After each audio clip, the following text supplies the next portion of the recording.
All right, Kansas County's part 4. Let's see what we can get. I don't want to do research. I don't want to do research. This one. Johnson County. Ah, crap.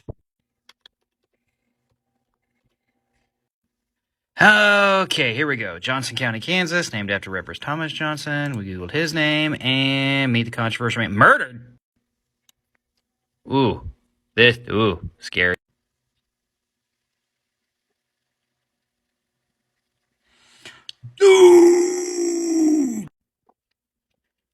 So, I learned something new today.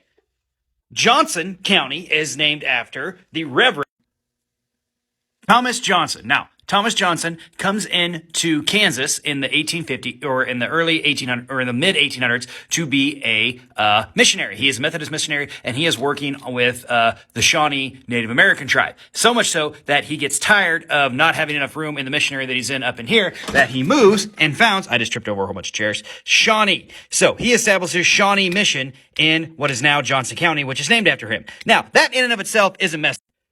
What's messed up is the dude was a full-on slave owner and Southern sympathizer. I did not know this, and this is kind of blowing my mind right now. So it turns out the Reverend Thomas Johnson was a Methodist from the southern part of the United States who brought his slaves with him to minister to the Native Americans at the Shawnee Mission. And he was murdered. That is mind-blowing. I didn't know that. So this dude, Reverend Johnson, gets murdered because of his pro-slavery views in the state of Kansas, and he comes to Kansas and helps establish Shawnee Mission the day the Indian Removal Act is passed, and then he decides to start filling up all of his territories and establishing his missions to minister to Native Americans, all while bringing his slaves with him and promoting a pro-slavery message, and they can't just be pro-slavery. And then the dude gets murdered, and to this day the murder is unsolved, and they named Johnson County after him. So there you go. That's where Johnson County got his name, from a slaveholding dude who got murdered because of his views.